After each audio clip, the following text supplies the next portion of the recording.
Salut à tous les gars, c'est Lorsten Gaming, j'espère que vous allez bien. Donc aujourd'hui les gars, pour une nouvelle vidéo, que je vais proposer un code QG et également un code ECF. Donc voilà, je tiens à préciser que c'est ma première nucléaire, qui est honnêtement très belle.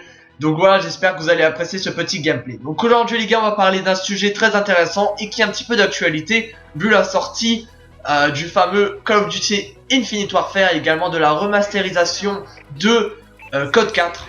Pour les gens qui ne savent pas, Code 4 remasterisé sera inclus donc dans le jeu Infinite Warfare. Cela fait que si vous achetez pas le jeu Infinite Warfare, vous n'aurez jamais Code 4 remasterisé. Nous allons donc faire un top 5 des plus grosses arnaques présentes sur les jeux vidéo. C'est parti. Donc à la 5ème place, donc c'est Burnout Paradise, donc avec le pack gain de temps.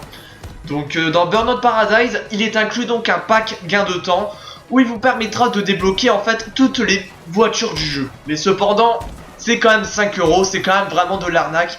Il ne faut pas tout de même déconner. Vu qu'en fait c'est un petit peu un cheat code, ça devient un pay to win. Cela fait que le jeu n'est plus intéressant parce qu'il faut payer pour gagner et ça fait un désavantage entre les joueurs du monde entier. Donc la 4ème arnaque, c'est Prince of Persia Epilogue. En fait, il faut payer 9,99 € pour assister à la véritable fin du jeu. Imaginez qu'il fallait devoir payer pour jouer à la vraie fin du jeu. Une véritable insulte envoyée à la face des joueurs. Beaucoup de fans ont été déçus de cette arnaque et ils ont décidé de ne plus suivre. Cela fait qu'il n'y a plus de licence sur Prince of Persia. Donc pour la 3ème place, c'est un jeu free to play, bien évidemment Clash Royale. Un jeu extrêmement populaire et également extrêmement nul. En aucun cas je critique les joueurs de Clash Royale, tout simplement je n'aime pas ce jeu et je ne trouve pas que c'est un jeu très intéressant.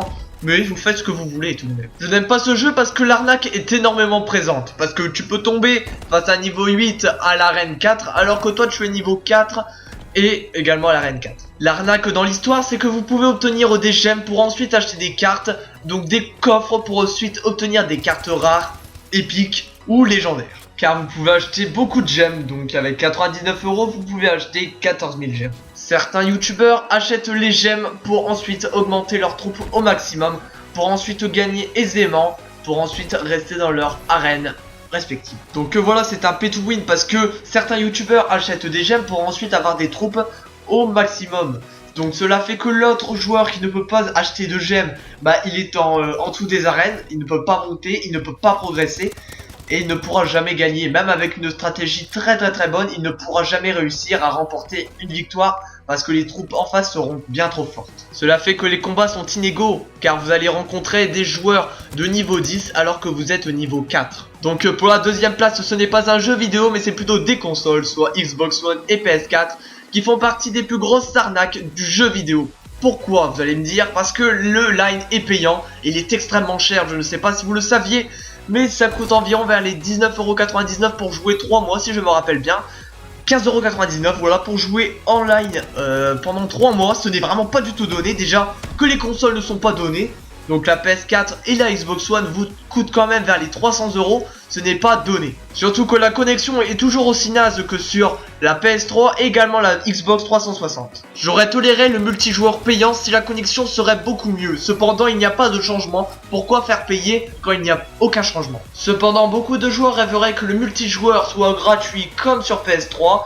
La PS3 avait la particularité d'avoir le multijoueur gratuit. Ceci est une gigantesque arnaque montrant que Microsoft et Sony veulent beaucoup d'argent. Vous savez, Microsoft et Sony ce sont des entreprises dont leur but est d'avoir le plus d'argent possible. Et ils s'en battent les couilles que vous leur donnez pas d'argent pour leur multijoueur parce que pour eux vous avez déjà acheté la PS4 et pour eux vous êtes une proie facile pour ensuite acheter le multijoueur. Donc voilà une des plus grosses arnaques du jeu vidéo.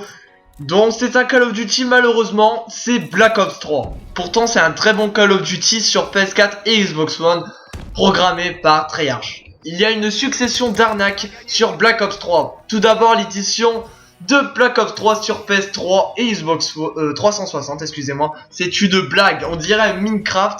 C'était vraiment, leur but était de gagner de l'argent. Surtout qu'au début ils avaient prévu de garder 10 € de moins que le jeu de base et finalement toutes les boutiques Carrefour Market, Micromania et tout cela ont mis le même prix que le prix officiel de PS4.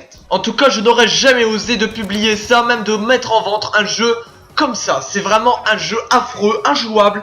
Vraiment, c'est de la honte. Tout cela pour gagner 60 €, donc dont quelques joueurs se sont fait arnaquer. Donc j'espère que vous n'avez pas acheté ce jeu, vous êtes purement fait arnaquer par rapport au jeu sur PS4 et Xbox One. Bien évidemment, la deuxième arnaque, c'est le marché noir avec les ravitaillements standards et également les ravitaillements rares. Tout d'abord, les ravitaillements standards, il n'y a rien, il n'y a jamais d'armes, il y a vraiment peu de chances d'obtenir des armes ou même des camouflages épiques, voire rares. Également les ravitaillements rares, où on peut obtenir des objets de ravitaillement standard. Également un ravitaillement rare est vraiment très cher, soit 30 clés de cryptage, c'est vraiment abusé. Surtout qu'en moyenne on gagne par partie entre 4 et 5 clés de cryptage en domination ou en dernier rempart. Il vous faudra donc faire 6 parties pour remporter un ravitaillement rare où la chance d'obtenir une arme est proche de 0. Les probabilités sont à revoir car même avec beaucoup de clés de cryptage ou même avec des points CP, donc des points code,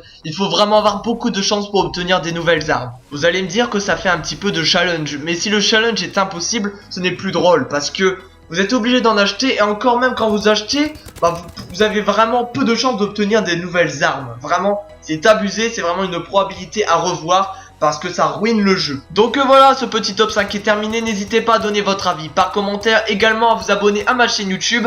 N'hésitez pas aussi à vous abonner aux chaînes communautaires. Allez, à plus les gars.